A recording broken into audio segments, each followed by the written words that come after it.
सोचो, दो पावरफुल पड़ोसी चाइना और इंडिया एशिया में एक साथ हैं और दोनों की हजारों साल पुरानी हिस्ट्री है। दोनों देशों में किसी भी और देश से ज्यादा लोग रहते हैं, इसलिए इनके डिसीजंस का पूरी दुनिया पर असर पड़ता है। सदियों तक ये सिविलाइजेशन के सेंटर्स थे, जिन्होंने दुनिया को पेपर, सिल्क और वो नंबर्स दिए जो हम आज इस्तेमाल करते हैं। हाल के सालों में ये स्लीपिंग जायंट्स जाग गए हैं, तेजी से बदल रहे हैं और लाखों लोगों को गरीबी से बाहर निकाल रहे हैं। इनकी जर्नी सिर्फ स्काई स्क्रेपर्स या फैक्ट्रीज के बारे में नहीं है, ये अरबों लोगों के लिए नए फ्यूचर बनाने के बारे में है।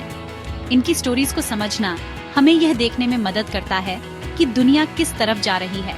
हम देखेंगे कि हर देश को क्या यूनिक बनाता है, उनकी स्ट्रेंथ्स क्या है और कैसे उनके अलग अलग चॉइसेस ने उनकी प्रोग्रेस को शेप किया है। यह इस बारे में नहीं है कि कौन बेहतर है, बल्कि दो पावरफुल नेशंस से सीखने के बारे में है, जिनमें से हर कोई अपना रास्ता बना रहा है। चलो चाइना और इंडिया की कहानी में डाइव करते हैं, दो जायंट्स जो हमारी दुनिया को शेप कर रहे हैं। चाइना को दुनिया की फैक्ट्री के रूप में जाना जाता है और इसका एक अच्छा कारण है। कई दशकों पहले चाइना ने मैन्युफैक्चरिंग पर फोकस किया, ग्लोबल कंपनीज को फैक्ट्रीज बनाने के लिए इनवाइट किया और एक मैसिव वर्कफोर्स ऑफर किया। इस स्ट्रैटेजी ने चाइना को इन्वेस्टमेंट के लिए एक मैग्नेट बना दिया, रूरल विलेजेस को इंडस्ट्रियल सिटीज में बदल दिया। जैसे जैसे फैक्ट्रीज बूमिंग हुई, एक्सपोर्ट्स बढ़े और चाइना ने बेहतर इंफ्रास्ट्रक्चर में फिर से इन्वेस्ट किया, जिससे और भी ज्यादा ग्रोथ हुई। आज चाइना दुनिया का टॉप एक्सपोर्टर और दूसरी सबसे बड़ी इकोनॉमी है, इस लगातार फोकस की वजह से।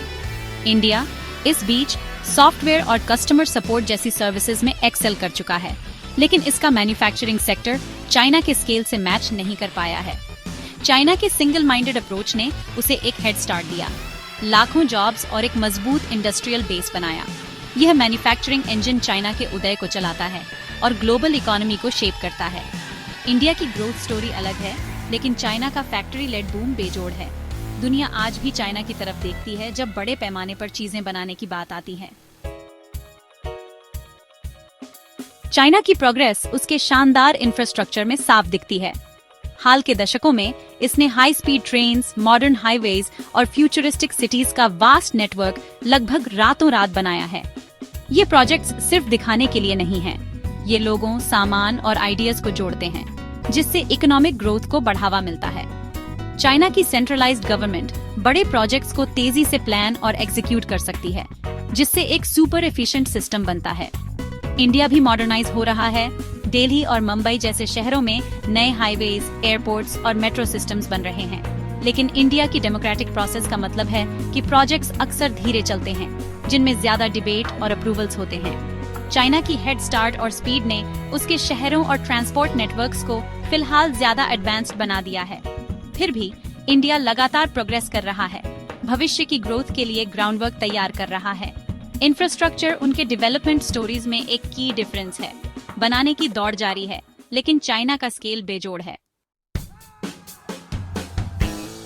इंडिया की सबसे बड़ी ताकत उसके लोग हैं, खासकर उसकी यंग, एनर्जेटिक वर्कफोर्स।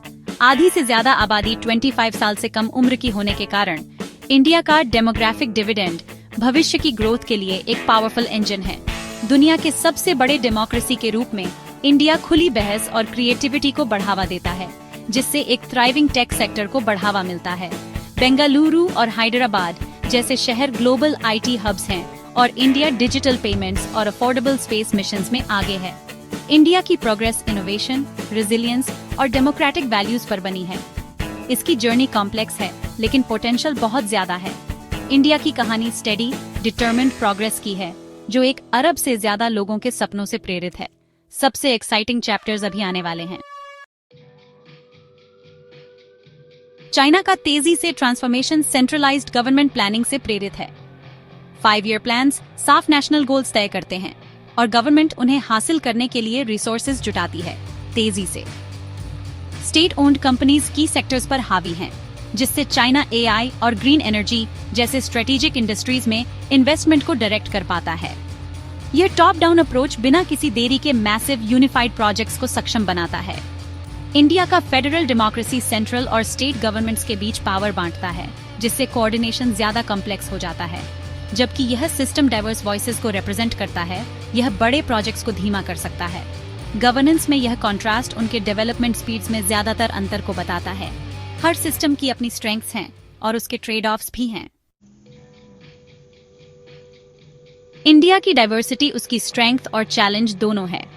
कई भाषाओं, कल्चर्स और रिलीजन्स वाले देश को गवर्न करने के लिए कंसेंसस और फ्लेक्सिबिलिटी की जरूरत होती है। बिजनेस रेगुलेशंस और इंफ्रास्ट्रक्चर राज्य के हिसाब से अलग अलग होते हैं, जिससे चाइना की तुलना में नेशन वाइड प्रोग्रेस धीमा होता है। इंडिया का मैन्युफैक्चरिंग सेक्टर लैंड एक्विजिशन और रिलायबल इंफ्रास्ट्रक्चर जैसी हर्डल्स का सामना करता है। देश को अपनी डेमोग्राफिक पोटेंशियल को अनलॉक करने के लिए एजुकेशन और स्किल्स में भी इन्वेस्ट करना होगा। ये चैलेंजेस सिग्निफिकेंट हैं, लेकिन इंडिया का डेमोक्रेसी खुली बहस और क्रिएटिव सॉल्यूशंस की अनुमति देता है। बिजनेस को आसान बनाने और इंफ्रास्ट्रक्चर को अपग्रेड करने के लिए रिफॉर्म्स चल रहे हैं। इन हर्डल्स को पार करना इंडिया के फ्यूचर को शेप करेगा। चाइना और इंडिया ने अलग अलग रास्ते अपनाए हैं, लेकिन दोनों दुनिया को रीशेप कर रहे हैं। चाइना की तेजी से ग्रोथ सेंट्रल प्लानिंग और मैन्युफैक्चरिंग ताकत पर बनी है। इंडिया का स्टेडी राइज डेमोक्रेसी, यूथ और इनोवेशन से प्रेरित है। हर कोई दूसरे से सीख सकता है। चाइना इंडिया की टेक और एंटरप्रेन्योरियल स्पिरिट से, इंडिया चाइना के इंफ्रास्ट्रक्चर और पॉवर्टी रिडक्शन से। उनकी प्रोग्रेस दुनिया में नए आइडियाज और अपॉर्चुनिटीज लाती है। यह कोई रेस नहीं है, बल्कि एक जर्नी है जहां दोनों थ्राइव कर सकते हैं। साथ मिलकर ये जायंट्स सभी के लिए एक ज्यादा प्रॉस्परस, होपफुल फ्यूचर बनाने में मदद कर सकते हैं। Thank you.